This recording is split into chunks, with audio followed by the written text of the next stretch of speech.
오늘 말씀은 마태복음 2장 13절부터 15절 말씀입니다. 한 목소리로 교독하겠습니다. 그들이 떠난 후에 주의 사자가 요셉에게 현명하여 이르되 헤롯이 아기를 찾아 죽이려 하니 일어나 아기와 그의 어머니를 데리고 애굽으로 피하여 내가 내게 이르기까지 거기 있으리라 하시니 요셉이 일어나서 밤에 아기와 그의 어머니를 데리고 애굽으로 떠나가 헤롯이 죽기까지 거기 있었으니 이는 주께서 선지자를 통하여 말씀하신 바 애굽으로부터 내 아들을 불렀다 함을 이루려 하심이라. 자, 오늘은 비련의 타향살이라고 하는 제목으로 말씀을 나누고자 합니다. 우리가 성탄 즈음에 많이 들었던 이야기이기 때문에 우리 성도님들이 어느 정도 알고 계신 내용인데, 요셉과 마리아는 우여곡절 끝에 아기 예수님을 출산하게 됩니다. 사실 요셉 입장에서 본다면 도무지 용납할 수 없는 그런 상황이죠. 그래서 자신과 관련이 없는 아이를 자기가 품에 안기보다는 오히려 이제 마리아하고 그 정혼 관계를 끊으려고 했었습니다. 그러나 성경 속에서 보시는 것처럼 무슨 이유인지는 모르겠지만 인간의 힘으로는 도저히 끊을래야 끊을 수 없는 그러한 정혼 관계였죠. 그러다 보니까 얼떨결에 요셉은 예수의 친부가 되었습니다. 원치 않게 아기 예수를 아는 이 요셉. 그런데 소리 소문 없이 이 일이 좀 진행되고 빨리 지나갔으면 좋겠는데 어떻게 알았는지 동방에서 박사라고 하는 사람들까지 와가지고 예물을 들어가면서 막 사람들이 야, 저 사람들 뭐야 하면서 주목을 끌게 만듭니다. 뿐만 아니라 유대의 절대 권력자였던 헤롯 왕까지도 아기의 출생에 대해서 알고서 이 아기를 죽이려고 달려들죠. 그래서 심지어 이 동방 박사들이 와가지고 어느 정도 그 시점에 출생했을 거라고 이야기하는 그때를 기점해가지고 만 2살부터 그 출생한 신생아까지 그 사이의 아이들을 다 잡아 죽여라 라고 명령을 내립니다. 그러다 보니까 어떻게 됩니까? 기록에 의하면 그때 당시에 베들레헴에는 대략 한 1000에서 2000명 정도 살았을 것으로 보여지고, 그때 2살 미만의 신생아들은 10명에서 한 20여 명가량으로 예상이 되어집니다. 졸지에 이 세상의 맛도 어찌 보면 보지도 못했던 아이들이 절대 권력자의 그 칼날 아래 죽임을 당하고 말죠. 이쯤 되니까 요셉은 어떻습니까? 요셉은 이해할 수도 없었고 감당하기에도 너무 벅차기만 했습니다. 그저 자기가 끊어보려고 하고 막아보려고 해도 되지 않으니까 하나님의 명대로 억지로 따라가는 수밖에 없었던 거예요. 오늘 보면 마태복음 2장 13절 말씀해 보시면 뭐라고 됐습니까? 그들이 떠난 후에, 여기서 그들이라고 하는 것은 동방박사들 이야기하는 거죠. 동방박사들이 떠난 후에 주의 사자가 요셉에게 현몽하여 이르되, 요셉에게 나타나서 꿈에 말씀하기를 헤롯이 아기를 찾아 죽이려고 하니까 일어나서 아기와 그의 어머니를 데리고 애굽으로 피해라 라고 얘기하는 거죠. 그러면서 내가 너에게 이르기까지 됐다라고 하는 그때까지 피해 있어라 라고 이야기를 하는 거죠. 예수님은 세상 여느 사람과 달리 나면서부터 어땠습니까? 쉽지 않았습니다.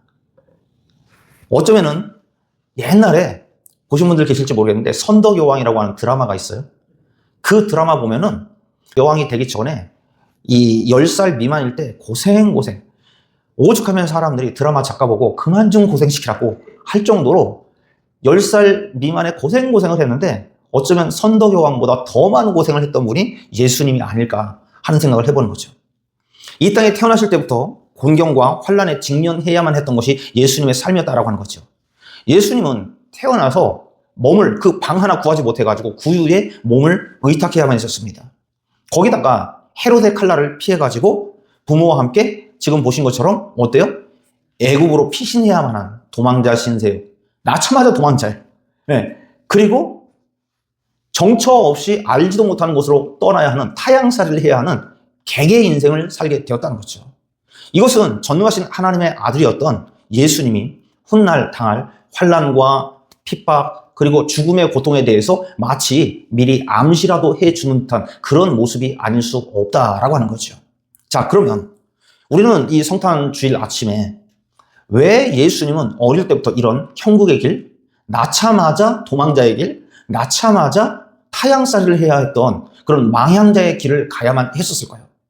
하나님의 아들인 예수님이 유아 시절부터 비련의 타향살이를 해야만 했던 세상적으로 이야기하면 기구한 운명을 타고난 그 이유는 과연 무엇이겠느냐라고 하는 거죠.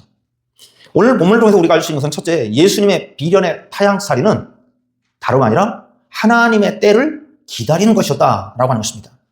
예수님은 하나님의 아들이심과 동시에 죄 없으신 참 인간이십니다. 믿으시기 바랍니다.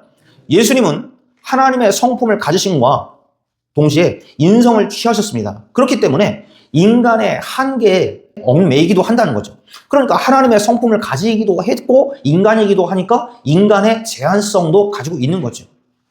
예수님도 우리와 마찬가지로 인간의 연약함을 가지고 계셨고 갓난 아기 시절에는 어떤 이적을 베풀기보다는 초인간적인 지혜를 사용할 수는 없었다라고 하는 거죠. 다만 우리가 보았던 마태복음 2장 13절에서 본 것처럼 요셉에게 주의 사자가 현몽했다라고 하는 것처럼 주의 사자가, 즉 천사들이 나타나서 알게 모르게 돕는 그 정도 외에는 따로 인간적으로 할 수 있는 것이 없었다라고 하는 거죠. 그래서 지금 말씀드린 것처럼 자신의 정권을 지키고 권력을 유지하기 위해서 혈안이 되었던 헤롯이 지금 전격적으로 벌인 작전이 뭡니까? 아기 예수 죽이기 작전이에요. 이 예수라고 하는 이 아이의 이름도 알지 못하면서 그 동방박사들이 경배하러 왔다라고 하는 그 아이가 누구인지 찾아내가지고 어떻게 해서든지 죽여라 라고 하는 거죠. 그렇기 때문에 어린 아기 예수님 입장에서는 원치도 않은데 이 헤롯의 칼날에 희생되지 않기 위해서 타향살이도 감행해야만 했다는 거죠. 아기 예수님 스스로 선택하고 스스로 가는 그런 길은 아니었지만 이와 같이 예수님은 어린 시절에 모든 환난을 피하고 나이 30이 되어서야 하나님의 일을 비로소 시작할 수 있었다라고 하는 것입니다. 우리는 여기서 알 수 있는 것이 전도서의 지혜자의 말씀을 생각하게 합니다. 어떤 말씀합니까? 전도서 3장에 보면 세상의 모든 일은 때와 기한이 있다 그랬어요. 사람 살아가는 데 있어서 모든 정해진 때가 있고 기한이 있다. 해야만 하는 때가 있는가 하면 또 하지 말아야 하는 때도 있는 거죠. 그런데 이것이 사람의 일만이 아니라 하나님의 일에 있어서도 마찬가지였다라고 하는 거죠. 다름 아닌 하나님의 정하신 때가 있었다라고 하는 것을 오늘 본문을 통해서 알게 하는데 하나님은 예수님의 때가 차기를 기다렸다라고 하는 거죠. 그래서 예수님은 마가복음 1장 15절에 보시면 뭐라고 말씀하시냐면 예수님이 공생의 사역을 이제 시작하시면서 처음 하신 얘기가 때가 찼고 그랬어요.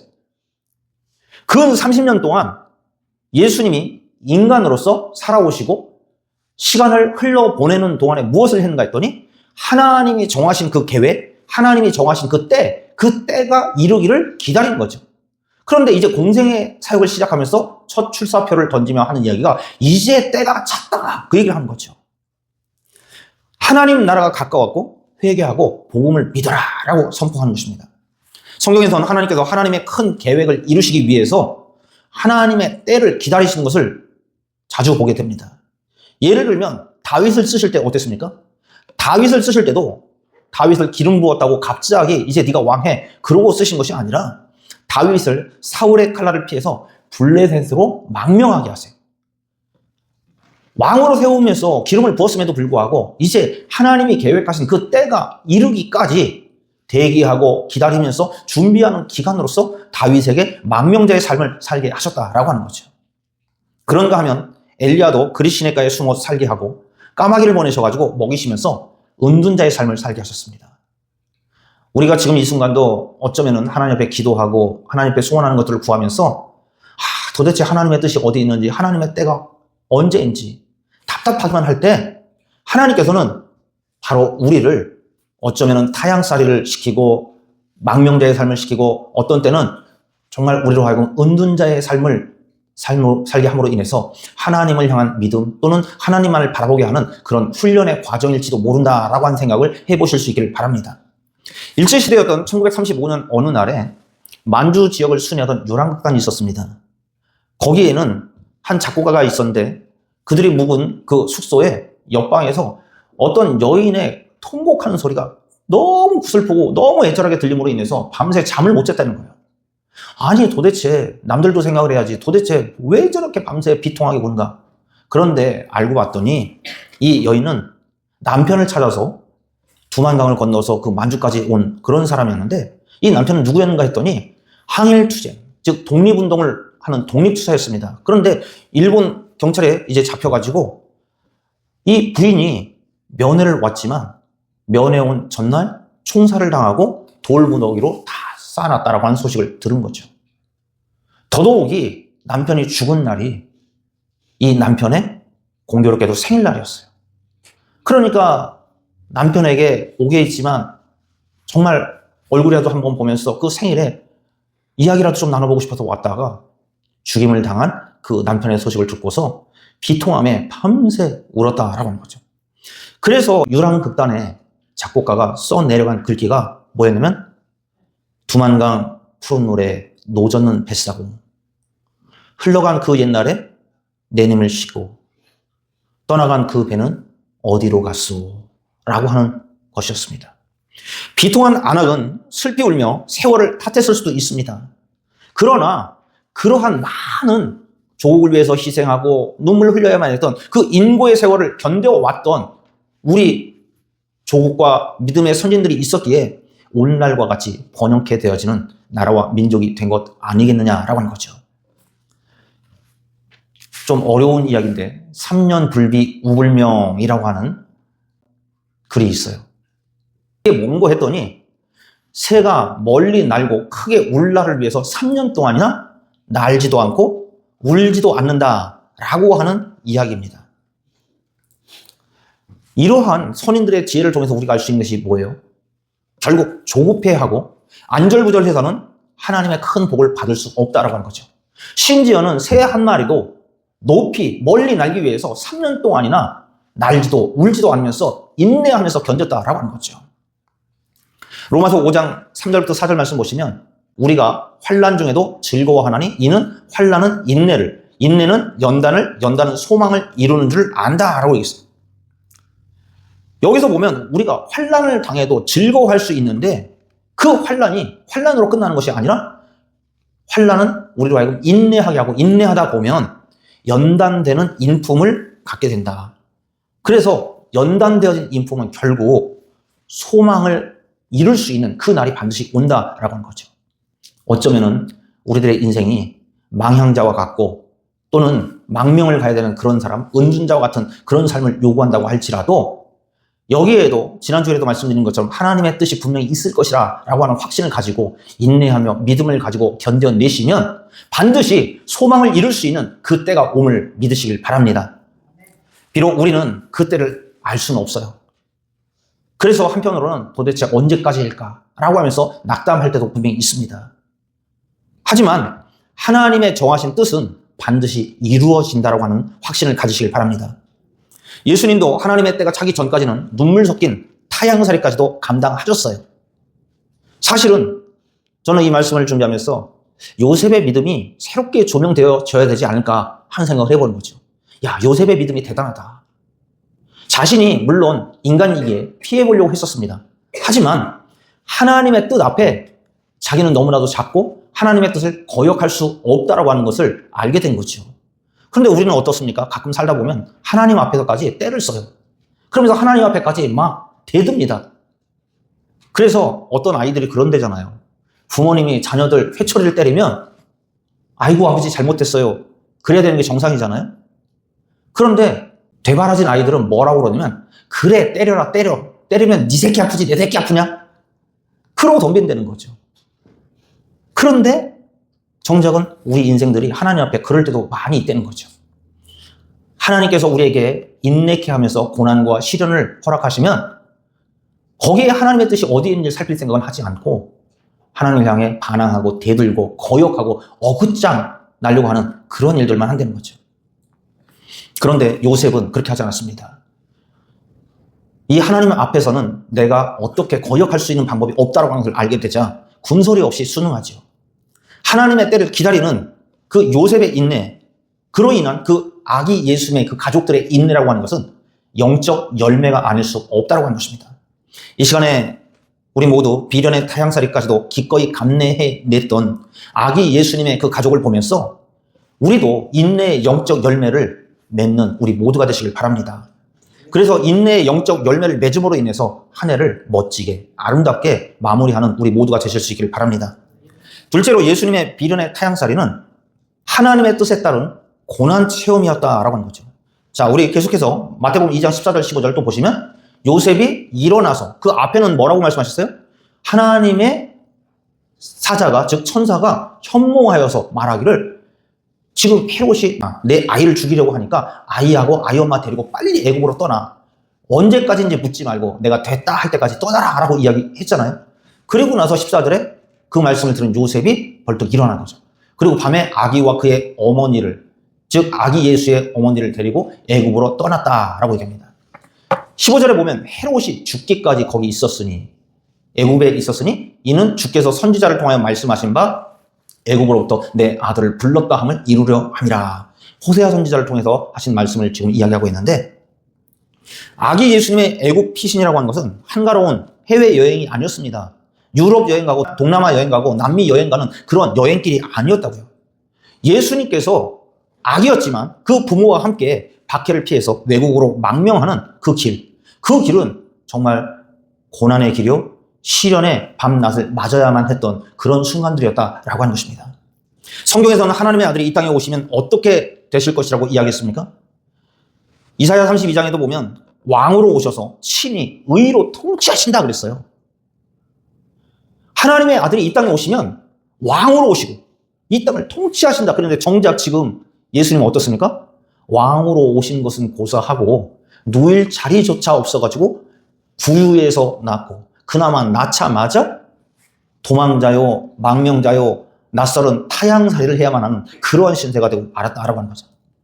또한 예레미야 선지자는 지혜와 공평과 정의로 행하신다라고 말씀했는데 지금 예수님의 처지는 남 챙기고 지혜와 공평과 정의로 행할 그런 여력이 없었다는 거죠.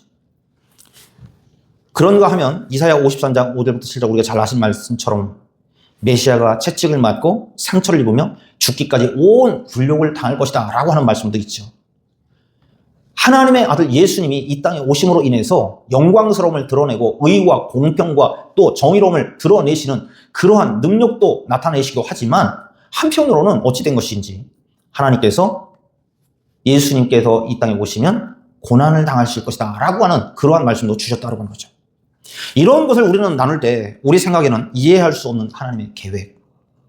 하나님의 아들이 온갖 권세를 위임받았음에도 불구하고 동시에 철저하게 버림받고 고난과 시련을 견뎌내야만 한다라고 하는 이야기. 이건 뭔가 서로 맞지 않는 상치되어지는 그러한 말 같다는 거죠. 히브리서 5장 7절에는 또 뭐라고 얘기합니까? 그는 육체에 계실 때 자기를 죽음에서 능히 구원하실 이에게 심한 통곡과 눈물로 간구와 소원을 올렸고 그의 경건하심으로 말미암아서 들으심을 얻었느니라. 예수님이 육체에 계실 때, 즉 예수님이 이 땅에 와 계실 때 서두에 말씀드린 것처럼 사람의 몸을 입었기 때문에 사람의 한계성도 가지고 계셨다고요. 그로 인해서 모든 기도를 들어주실, 즉 하나님께 간구와 소원을 올리는 그 모습, 그러한 간절한 모습을 하나님께서는 경건하심으로 여겼고 응답해 주셨다라고 얘기하는 거죠. 이어서 히브리서 5장 8절부터 9절에 보면 그가 뭐라고 말씀합니까? 아들이시면서도 무엇을 받았어요? 고난을 받음으로 고난을 순종으로 받았어요. 마지못해 받은 것이 아니라 기꺼이 받았습니다. 그로 인해서 온전하게 되셨다. 지금 나타나는 현상으로는 아니 어떻게 하나님의 아들이 고난을 받아? 이거 말이 돼? 라고 생각이 되어지는데 그 고난을 거부하지 않고 순종함으로 받음으로 인해서 예수님이 온전하게 되셨다. 그 이유는 무엇인가 했더니 예수님에게 순종하는 모든 사람들에게 영원한 구원의 근원을 샘플로 보여주게끔 하기 위해서 하셨다라고 하는 거죠. 그런 이유 때문에 예수님은 갓난 아기 때부터 애굽으로부터의 피신이라고 하는 고난의 짐을 져야만 했었다라고 하는 것입니다. 성경에서는 이때 오늘 우리가 읽고 있는 이 말씀 애굽으로 떠났던 그 타향살이의 그 걸음이 언제 돌아오게 되었는지 몇 년 만에 돌아오게 되었는지 그것에 대해서 말씀하고 있지 않아요. 성경에서는 분명히 헤롯이 죽기까지라고만 기록하고 있습니다. 어쩌면 이때 당시에 아기 예수님 가족의 주제가가 혹시 이게 아니었을까요? 타향살이 몇 해던가 손꼽아 헤어보니 고향 떠난 지 10여 년, 청춘만 늙고. 왜냐면 다른 곳에 보면 이제 또 호적을 하기 위해서 또 그런가 하면 예루살렘에 올라가고 하는 그런 여러 가지의 상황을 봤을 때 세월이 꽤 흘렀을 것 같다는 거죠. 어찌되었건 이 아기 예수님의 가족들이 타향살이를 시작함으로 인해서 한스러움이 사무칠 수도 있었다라고 하는 거죠. 그런데 우리는 여기서 생각해 봅니다. 우리의 삶이라고 하는 것은 고난의 연속이라고 했습니다. 시련의 바람에 괴로워하면서 사는 것이 지극히 정상적인 우리네 삶일 수 있다라고 말씀을 드렸지요. 그러나 고난의 웅덩이와 시련의 바람이 우리의 삶 가운데 계속될 때 우리는 어떤 생각을 하게 됩니까? 하나님께서 나를 버리는 것은 아닙니까? 하나님이 정말 계시기는 하신 것일까? 하는 그런 질문들을 하면서 의심을 또 하기도 됩니다. 그러나 혹여나 오늘 이 아침에 예배하면서 우리 성도님들이 고난의 웅덩이를 만났다, 또 시련의 바람이 나를 거세게 몰아치고 있다라고 하는 그런 순간을 맞을 때 이것은 다름 아니라 하나님께서 나를 포기하지 않았다라고 하는 증거임을 믿으시길 바랍니다. 왜냐하면 바로 하나님께서는 이 고난과 시련을 통해서 하나님의 뜻 안에서 하나님의 자녀들을 키워내고 계시기 때문에 그래요. 저도 감나무를 이렇게 심어봤지만 감나무를 심고 그 감나무를 뿌리가 잘 내리도록 하기 위해서 어떻게 합니까? 위에서부터 잘 밟아줍니다. 단단하게 밟습니다. 그러면서 또 다시 위에서부터 잡아가지고 완전히 뽑히지는 않을 정도로 또 뽑아 올려요. 그래가지고 그 뿌리 사이로 흙들이 다시 사이사이 스며들도록 그래놓고 또 밟습니다. 감나무 입장에서 볼 때는 얼마나 화가 나겠어요. 가만 놔둬도 클까 말까 하는데 이거를 묻었다가 또 밟았다가 또 뽑아 올렸다가 흔들어 댔다가 그래놓고 또 밟았다가 그 과정을 반복할 때 결국 더 튼실하게 뿌리를 내릴 수 있는 것이다라고 하는 거죠. 하나님께서 우리에게 고난과 시련, 그것이 어쩌면은 물질의 고난, 또 환경의 시련, 건강의 고난, 그런 다음에 인간 관계의 시련, 다양하게 다각도로 다가올 수도 있습니다. 그러나 그런 여러 가지의 상황들을 통해서 우리를 꺾어버리려고 하는 것이 아니라 우리로 하여금 믿음의 뿌리를 더 든든히 내리게끔 하기 위한 하나님만의 특별한 노하우라고 하는 사실을 믿으시길 바랍니다. 그래서 하나님의 뜻 안에서 하나님께서 나를 키우고 계신다라고 하는 확신을 가지시길 바랍니다. 또 우리가 성탄 예배를 드리면서 아이들 한참 노래하죠. 뭐라고요? 울면 안 돼, 울면 안 돼. 뭐라고요? 산타 할아버지는 우는 아이에게는 선물을 안 주신다고. 그래서 울보 아이들도 선물 받으려고 성탄절에는 울음을 그친다라고 이야기했죠. 그러나 하나님 아버지께서는 울면 안 된다고 이야기하지 않아요. 너희가 고난과 시련을 만나고 비련의 타향살이 인생과 같은 그런 삶을 살고 있다고 한다면 오히려 그때가 목 놓아 울 때다라고 말씀한 것입니다. 그러면서 하시는 말씀이 눈물로 씨를 뿌리는 자에게 뭐라고 말씀하셨습니까? 기쁨으로 단을 거두게 하실 것이다. 말씀을 붙잡고 우리 모두가 하나님 앞에 고난과 시련 때문에 원망하는 것이 아니라 이 믿음 더욱 굳세기를 소원하면서 하나님의 도우심을 구하며 하나님 앞에 울 수 있는 우리 모두가 되시길 바랍니다. 우는 것이 믿음이 없는 것이 아니라 세상 사람들 앞에서 우는 것은 비굴할 수 있습니다. 철양맞아 보일 수 있습니다. 그러나 하나님 앞에서 우는 것은 우리의 믿음이 튼실케 되는 자양분임을 믿으시길 바랍니다. 한홍이라고 하는 목사님은 하나님과 함께 걸어가는 길이라는 책에서 우리 힘으로 통제할 수 없는 고난을 만났을 때 그때 기도하라 그랬어요. 뭐라고 기도해야 될지도 모르면 하나님 어떻게 해야 할지 모르겠습니다. 그렇게 기도하라는 거예요. 그러면 그 길을 지도해 주실 것이라는 거죠. 저에게 용기와 지혜를 주옵소서라고 기도하라라고 얘기합니다. 아기 예수님의 가족들은 이해할 수 없는 고난을 마주했지만 시련의 비바람에 내몰렸지만 결코 절망하지 않았습니다. 왜냐하면 성도에게는 아무리 견디기 힘든 고난을 만나도 주님이 함께 계심을 믿기만 한다면 이길 수 있기 때문입니다.